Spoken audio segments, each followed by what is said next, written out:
Okay, so that looks a lot better. Okay, so I know that I have been being led to just, nope, I'm not having ashy fingers today. So hold on.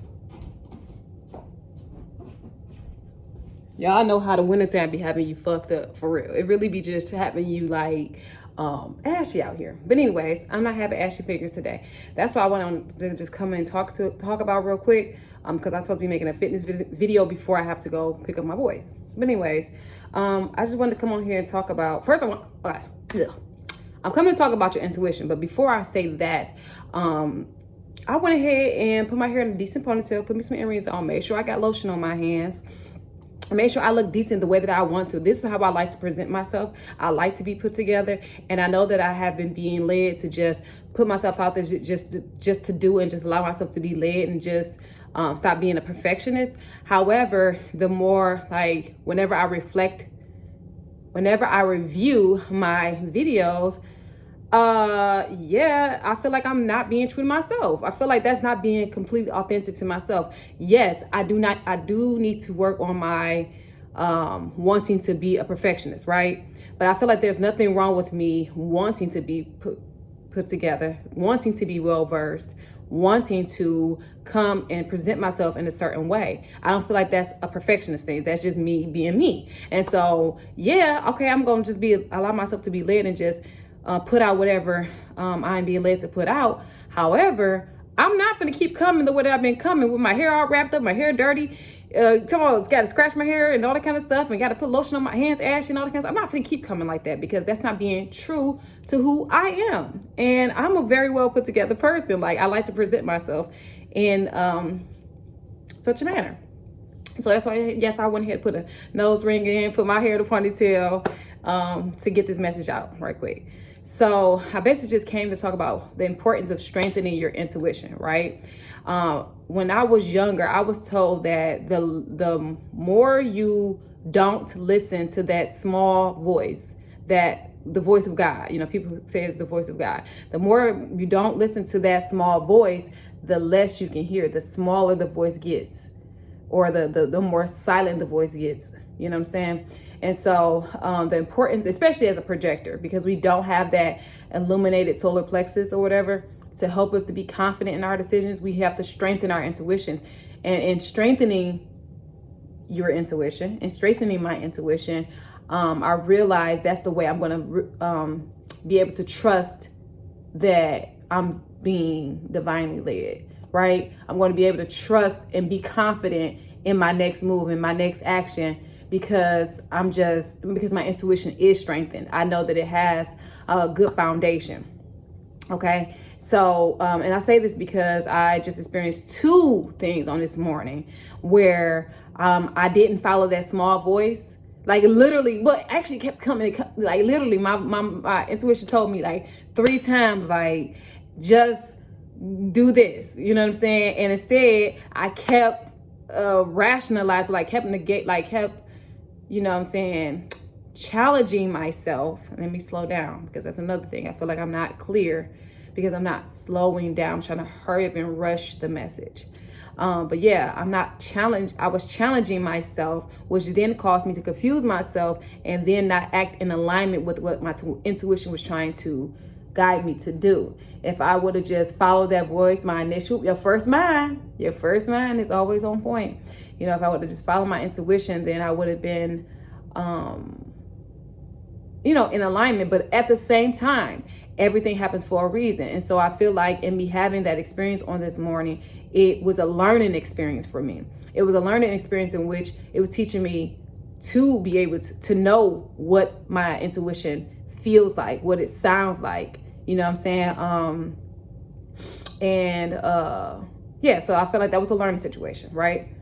Okay. Another thing I want to talk about is literally just being true to yourself. You don't have to start bending yourself so much to the will of what you think your ancestors want you to do or what you think God is leading you to do. You know what I'm saying? Instead, you can still be yourself in what God is leading you to do, in what you are co-creating with the universe to do. Like, you know, it's like God was like, I never said you couldn't look cute. I never said you couldn't put yourself together. I'm just saying, don't be such a perfectionist that you don't put the video out, right? And so in learning that, I am going to follow my intuition and just go ahead and start my fitness channel.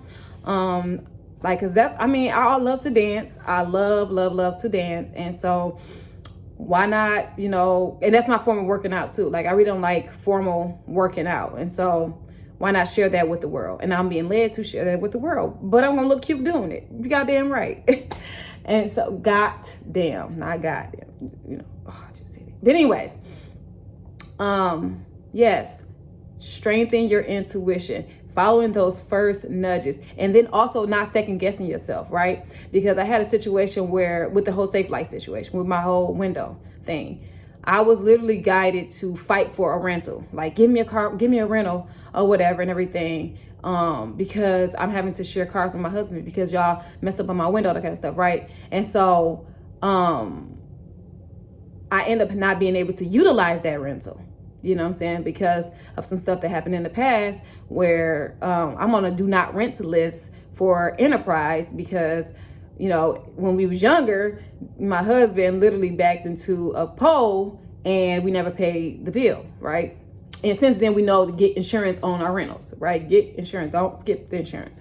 So that was the lesson in that, but we never paid it, right? So I fought so hard to get the rental. They gave me the rental. I could not get the rental because I'm on the do not rent list. So now I'm like, oh, that's my karma. I'm up here beating myself up like, oh man, that's my karma. That's my karma. That's what you get for trying to push for something and whole time, you know what I'm saying, you on the do not rent list. But then literally today, like, I'm up here beating myself up about it, right? But then today I received a phone call from them saying like, oh yeah, we're gonna we got your window. We got your window already.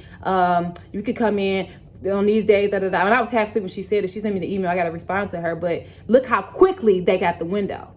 Now I realize the significance of me being led to fight for the rental. It wasn't for me to actually utilize the rental. It was so that so that I can pretty much be on their ass, like really for them to get to it. If I didn't make them come out of pocket for a rental, then it would have dragged their feet like they was before. But because they're having to pay for a car for me daily, which they don't even know that they're not, because I didn't have to pick up I'm not able to pick up the rental, right? But they don't know that. And them thinking that they're paying for me a car daily, it made them get on it. And it made them get that window delivered to them quicker. They expedited it. But instead, they would have gave me a heart. They would have dragged their feet if I did not fight for it. So sometimes you just got to allow yourself to literally just be led, and don't worry about the smaller picture. Don't worry about the right now, what's in front of your face. Sometimes you can't see what the bigger picture was. The overall picture, the bigger picture was that they were going to expedite your window because they paying for a rental. They think they paying for a rental. Literally. And it's not like I did anything to manipulate it. I did not have this in my mind. I had no plan like, oh yeah, I'm gonna make them do this. So they think, no, literally, I'm thinking like I'm about to just become, you know what I'm saying? They fit them about 10 more days. Okay, y'all gonna have to give me a rental. Cause no, the whole time, the bigger picture was so that, I just said it 3 times, but I'm saying it again. The bigger picture was so that they can expedite it, so that they wouldn't drag their feet any further and not give me a hard time any further. And that this nightmare can be over and my car can be restored to its, you know, to its original state, like so it could be like back to how it was, because these people gave me such a hard time, literally gave me so much fucking anxiety in regards to my window. Just give me my window. Like, golly, I think that they just didn't want to admit their fault. They didn't want to admit they're wrong, and they were all just really giving me a hard time. But that's a whole nother situation. But I'm just here to say, follow those nudges. Don't worry about what it looked like. Do not worry about what it looked like. Just follow those nudges, and I promise you, it will not lead you astray. The more and more you follow those nudges, the more and more you follow your intuition, your gut feeling, which, like for me, I'm a projector. I don't have a gut feeling. I just have a knowing, right? The more and more I follow my knowing, the stronger my knowing gets, right? The stronger my intuition gets. That's for anybody. So whether you got a gut feeling, depending upon your human design chart, or if you don't, like me, like a projector, Follow that voice, that nudge, that gut feeling, that inner knowing. And the more you do it, the more you will be strengthened in it. Okay. And that's how you know that you are, allowing yourself to be spirit led, and you're doing what you came back, you're doing or fulfilling what you came here to do, whether it be the smallest thing, like going to the grocery store on a Tuesday. Missed that opportunity because I didn't follow my first mind, because I talked myself out of it.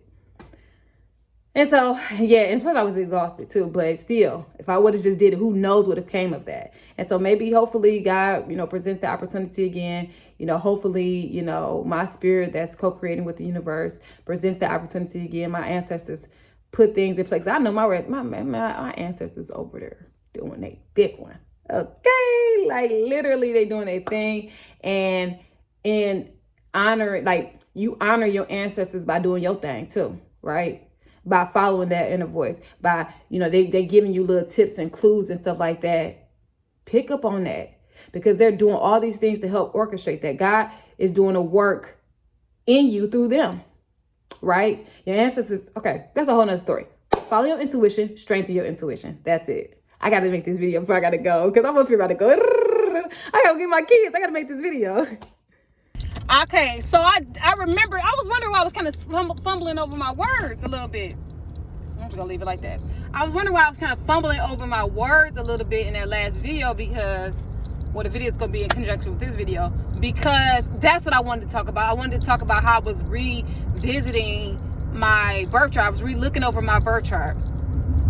And I was like, oh, let me just dive into this whole 12th house placement again, because your 12th house and your 8th house can tell you a little bit about your past life. Well, your whole birth chart is actually a karma, a chart of your karma, right?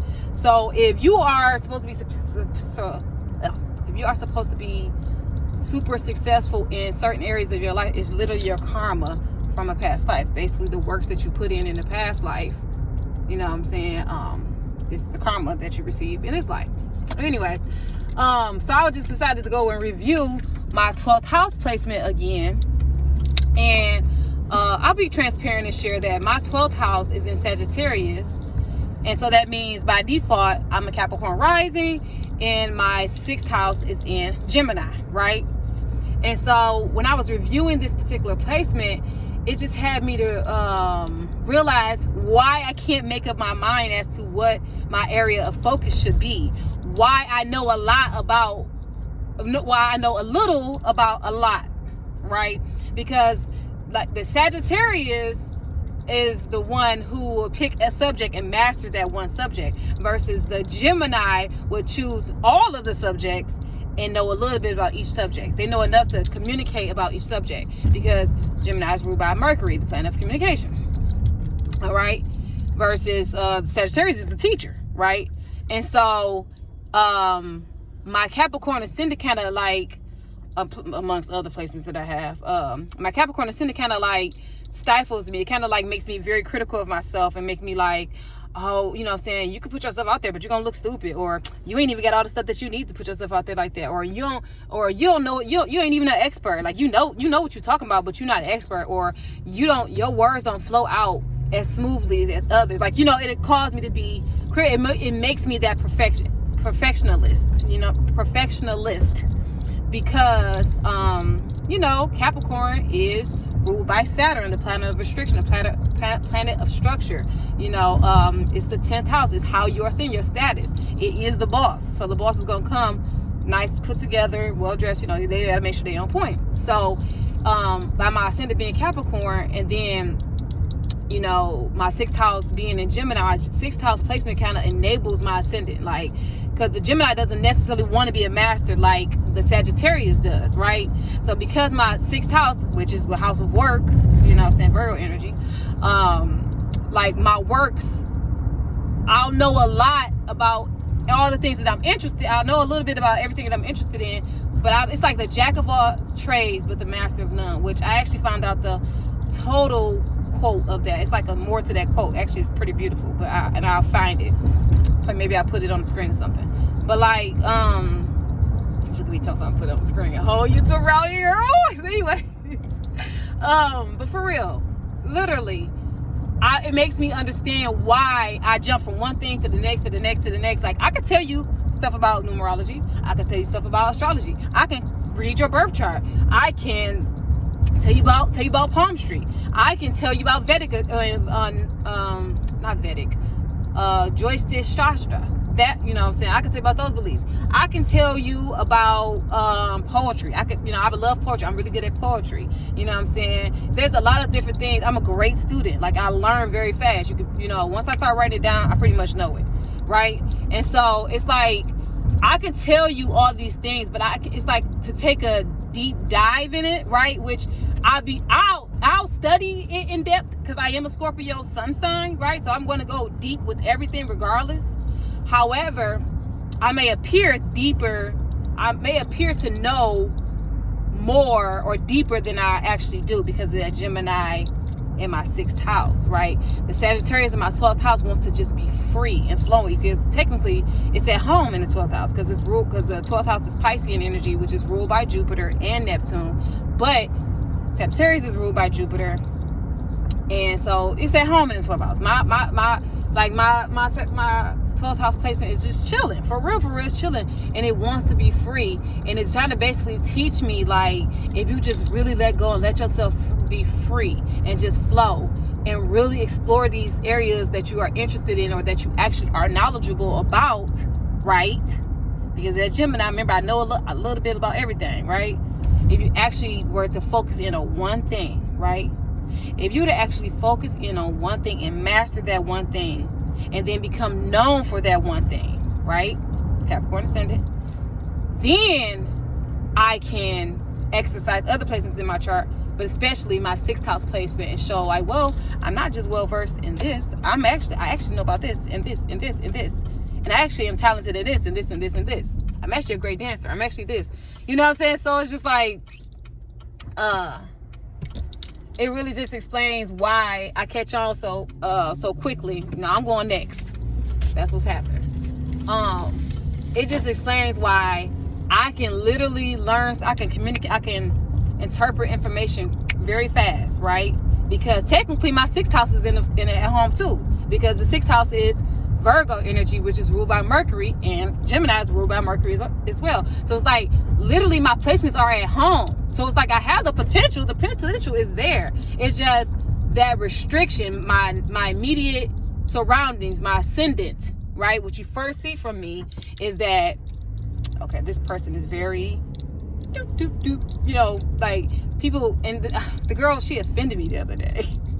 Like, I was offended, okay? She was like, yeah, because she was trying to guess my sign. And she was like, yeah, what, you a Virgo? And I was like, no, I am not a Virgo. She was like, then what are you, or whatever. And I told her that I was a Scorpio, but all she heard was that I was a Capricorn ascendant. I was like, yeah, I'm a Capricorn ascendant. She's like, oh, so you a Capricorn? She's like, I knew you had some kind of earth. She's like, I knew you was some kind of earth. I'm thinking, like, she didn't even hear that I said I was a Scorpio, and I'm not finna correct her. I'm not finna go back and forth with this girl or whatever. But she thought I was a Virgo because of how like, I'm so well put together. I'm very clean. I'm very thorough. You know what I'm saying? And stuff like that. She was like, and then when she said it too, she was like, not that I think, she was like, what, you a Virgo? I mean, not that I think that you stuck up or anything like that. And I'm just like, why do everybody think that I'm stuck up? Like, I really feel like I give off a vibe, like, I don't know. Maybe I'm getting off something that I don't think that I'm actually giving off, but me just reviewing my placements helped me to recognize that. And also, I want to just encourage you to get into your own birth chart. If you need help with interpreting your birth chart, like a brief overview, because remember, I got the Gemini in the 6th house. I probably can't go do a deep dive, right? But I can give you a brief overview of what something looks like, why you operate in the way that you do in this particular area of life, in your career, or why you are this way with your friends, why you this way with your family, or why you are the way that you are. I could probably help you with that. You know what I'm saying? I ain't gonna say probably. I know that I can help people with that. I'm a great mentor. Like, I'm good at helping people recognize their strengths, their potential. I'm good at encouraging people. It's just, I always say to my husband, I just don't know how to package that. I don't know how to offer that to people. And I'm just being led to just put myself out there. You know what I'm saying? Stop trying to worry about how it looks how it looks or how you're going to do it, and just do it. Okay? I'm just doing it now. I'm just allowing myself to be Sagittarian, right? My 12th house energy. I'm tapping into that and just allowing myself to just be free and be the master that I know that I am, and that I know will continue to be well packaged, like the Capricorn ascendant that I am, plus all of the other Saturnian, because my chart ruler for real is Saturn. Like, my chart ruler is like, no, this needs to be this, and this needs to align this way. Like, so it's just like, I just wanted to share that as well in conjunction with what I just said. And I know that these videos are getting longer, but I'm just allowing myself to flow. And I just wanted to say that, like, that's why I have so many different areas of focus. That's why I'm so good at so many different things. And yes, that is to toot my own horn. I was going to say, that's not to toot my own horn. No, I'm tired of not tooting my own horn. I'm a toot, okay? And so it just all makes sense. If it's not making sense for you, hit me up. I can help you to make it make sense. You know what I'm saying? Or I could just guide you in the right direction, yeah. Just let myself be free. And it actually feels it's very freeing to allow myself to be free. Finally. A jack of all trades is a master of none, but oftentimes is better than a master of one. Catch that.